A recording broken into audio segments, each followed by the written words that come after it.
Olá, mestre, seja muito bem-vindo nessa primeira aula do Guia Tecnológico do Bitcoin. Nessa aula introdutória eu vou falar sobre Bitcoin e a blockchain, do que elas são constituídas e por que elas são uma revolução no nosso mundo digital. Quando a gente fala de criptomoeda ou de Bitcoin, a gente está falando sobre uma oportunidade chamada Oportunidade Econômica 4.0. Economia 4.0, e por que eu chamo a economia de 4.0?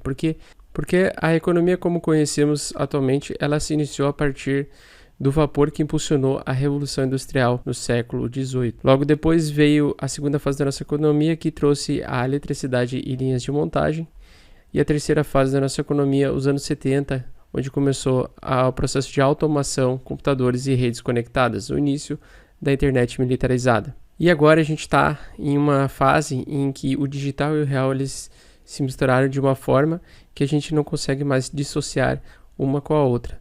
Hoje nós temos o tempo todo um celular na mão ou algum mecanismo que tenha inteligência artificial integrada para fazer a integração de vários sistemas através de aplicativos. Então um exemplo claro disso é a Praça de São Pedro. Então em 2005 na Praça de São Pedro vários fiéis foram presenciar o Papa. 6 anos mais tarde, em 2011, o mesmo público você pode ver aí todos eles segurando, no mínimo, um smartphone, um iPad, com um conjunto de inteligência artificial, fazendo a transmissão ao vivo para qualquer lugar do mundo. Tudo isso em tempo real. Em 94, quando começou a nossa internet como conhecemos hoje, ela iniciou um processo chamado de descentralização, que a gente até então não entendia muito bem o que isso poderia modificar no nosso mundo. Mas, basicamente, os sistemas até nos anos 90, até meados dos anos 90, eles em grande maioria eram sistemas totalmente centralizados, onde um poder central ele conectava pontos ou pessoas através desse poder central. Vamos pegar um exemplo. Nos anos 90, quando você dependia de dinheiro, você queria guardar dinheiro com segurança, você dependia de um banco. Esse banco ele era considerado um poder central.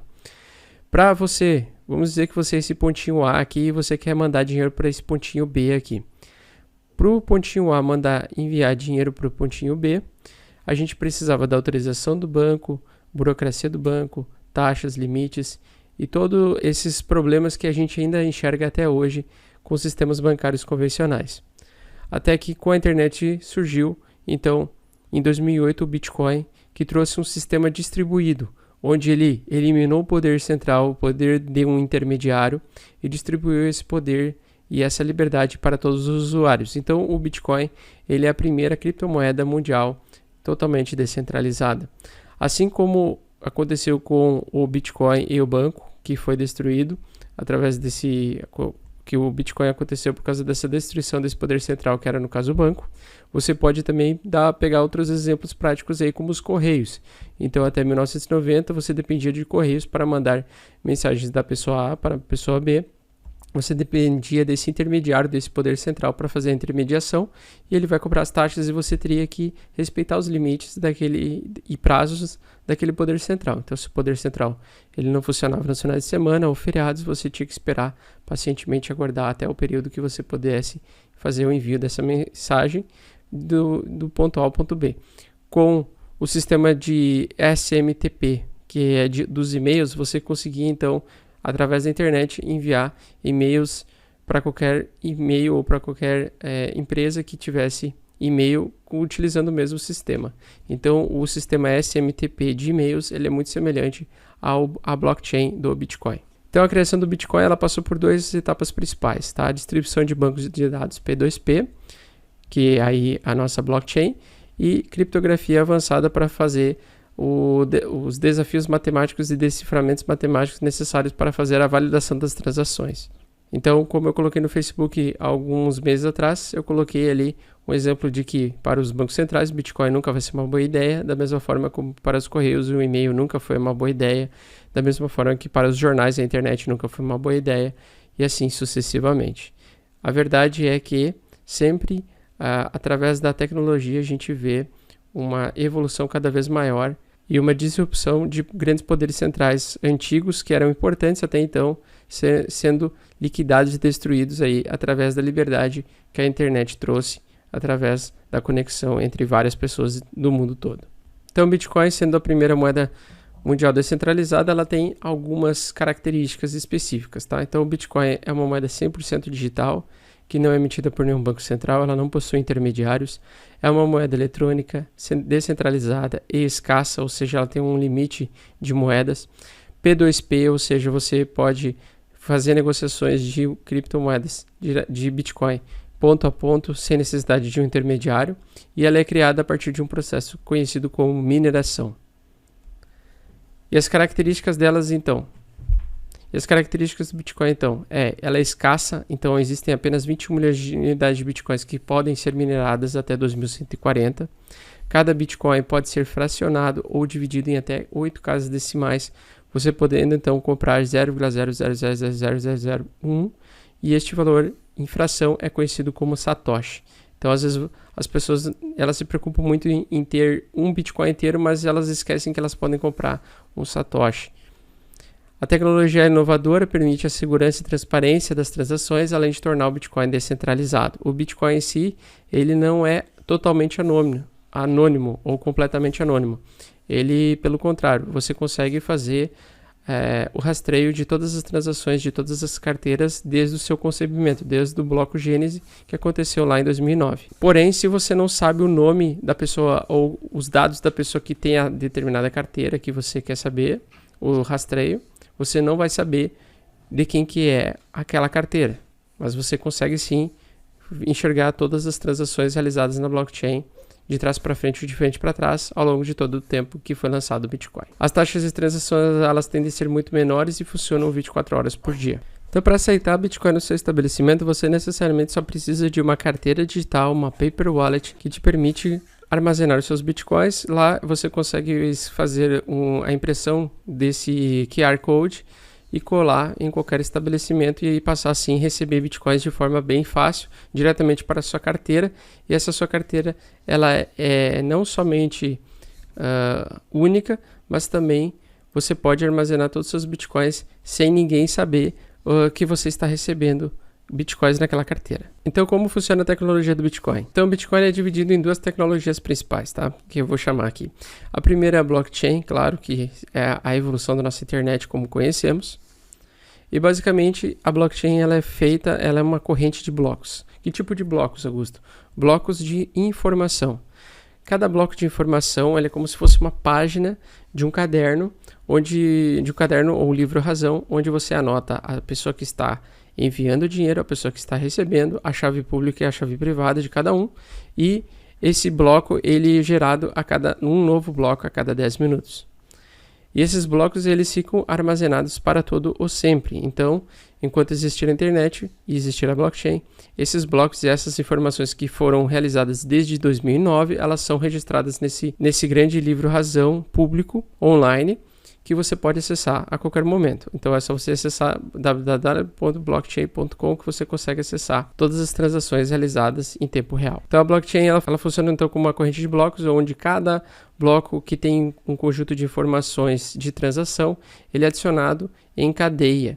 E à medida que passa o tempo, essa blockchain ela fica mais robusta e maior, ela fica cada vez mais impenetrável. Hoje, para você ter uma ideia, teria que ser investidos 4 bilhões de dólares para, em uma tentativa de 10 minutos, conseguir refazer todas as transações de trás para frente e de frente para trás, conhecido como ataque 51%, para você conseguir modificar qualquer tipo de informação na blockchain do Bitcoin. Então, toda a informação armazenada na blockchain, ela é praticamente aí, não diria que é impossível de invadir, mas ela é muito difícil. Atualmente não entendemos que nenhum hacker teria a capacidade de conseguir, a capacidade financeira e intelectual de conseguir fazer um ataque de 51% na rede do blockchain do Bitcoin. E por que a blockchain do Bitcoin ela é tão poderosa? Ela tem um sistema conhecido como sistema de hash, que nada mais é do que uma impressão digital. Então, cada bloquinho que é adicionado de informação, de transações, de todas as transações nessa corrente de blocos, ele tem uma impressão digital, que a gente chama aqui de hash, ou seja, é o que torna cada dado um dado que está na blockchain um dado único. Então, esse dado único ele sempre vai ter uma herança, e toda vez que você cria um novo bloco e são adicionadas novas transações naquele novo bloco, ele vai precisar automaticamente ter uma conexão com o hash anterior. Então ele vai ter o hash ou a impressão digital do novo bloco, gerar um novo bloco, e ele também vai ter um hash do bloco anterior, ou ele vai precisar ter uma ligação direta com o bloco anterior. Se você tenta mudar qualquer tipo de informação, seja de envio ou de alteração de valores de Bitcoin durante a geração do bloco, você modifica automaticamente o hash, e o hash não é reconhecido pela rede como uma autorização. Ela não recebe autorização para fazer a validação da transação. E aí ele vai trancar todos os blocos posteriores que venham vir depois desse bloco. Isso gera uma segurança contra vários tipos de ataques e vários tipos de fraude. Por isso que o blockchain é reconhecidamente um sistema muito seguro e que é bem quisto aí por muitas empresas e grandes corporações hoje em dia. E o que é a mineração? A mineração é a segunda fase que compõe essa tecnologia do Bitcoin e que serve para o funcionamento do Bitcoin. Mineração não só para Bitcoin, mas para outras altcoins existentes, e hoje nós temos aproximadamente quase 3 mil criptomoedas no mundo. Eles nada mais são do que um sistema de recompensa, onde a cada 4 anos o sistema de recompensa de mineração diminui pela metade o número de Bitcoins, a recompensa de Bitcoins. O que é o minerador?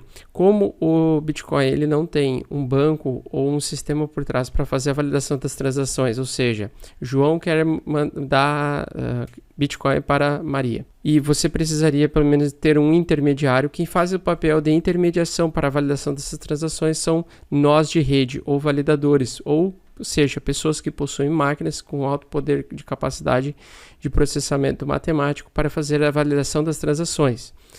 Então, quem faz isso é o próprio sistema, a própria blockchain, que tem um conjunto de diversas pessoas que deixam máquinas disponíveis 24 horas ligadas por dia para fazer a validação das transações. Por isso que o sistema do Bitcoin ele funciona 24 horas por dia, todos os dias da semana. E a cada 4 anos existe uma queda de recompensa da mineração, que como a mineração é um sistema de recompensa, ela paga para cada minerador, atualmente no período que estamos gravando esse vídeo, em 2019, paga 12,5 Bitcoins. Porém, no início, em 2008 até 2012, pagava-se a cada 10 minutos ou a cada novo bloco gerado na rede do blockchain, 50 Bitcoins para bloco minerado. De 2012 até 2016, caiu para 25, ou seja, teve um corte, que a gente chama de halving, que é a queda da recompensa de mineração pela metade, que ocorre em média a cada 4 anos. E de 2016 até 2020, que é o período que estamos vivendo e estamos gravando o vídeo de hoje, ele paga 12,5 Bitcoins a cada 10 minutos. A previsão é que até maio ou abril de 2020, o Bitcoin passe então a recompensar os mineradores a partir de 6,25 Bitcoins a cada 10 minutos. Ou seja, o que acontece com o ativo que se torna cada vez mais escasso, ou seja, ele é emitido em uma velocidade menor e aumenta a procura, ou seja, mais pessoas estão atuantes e participando do mercado, estão querendo comprar Bitcoins todos os dias. Acontece a valorização do ativo no médio e longo prazo, porque fica cada vez mais difícil a cada 4 anos comprar um Bitcoin inteiro. Por isso que mesmo com as grandes altas e grandes quedas que o Bitcoin tem sofrido nesses 10 anos, você nunca mais consegue comprar Bitcoins a um preço tão baixo como, por exemplo, em 2010, 2012 e 2013, por exemplo. Até incluindo aí 2016, onde você via Bitcoin a $1.000 por unidade. Então, à medida que passa o tempo, é mais difícil de você conseguir comprar um Bitcoin inteiro por causa dessa relação de oferta e demanda e dessa velocidade diminuta de emissão de novos Bitcoins na rede, que está pré-programada para ser lançada a cada 10 minutos até o período de 2140. Após o período de 2140, não existirão mais novos Bitcoins lançados ou produzidos na rede, e sim vai ser a sobrevivência da rede vai depender apenas da taxa de validação das transações que os mineradores fazem. Tá? Então, os mineradores eles não ganham só para descobrir um novo bloco, mas eles também ganham dinheiro por validar transações de todas as pessoas que utilizam a rede do Bitcoin. Então, agora a gente vai para a próxima aula.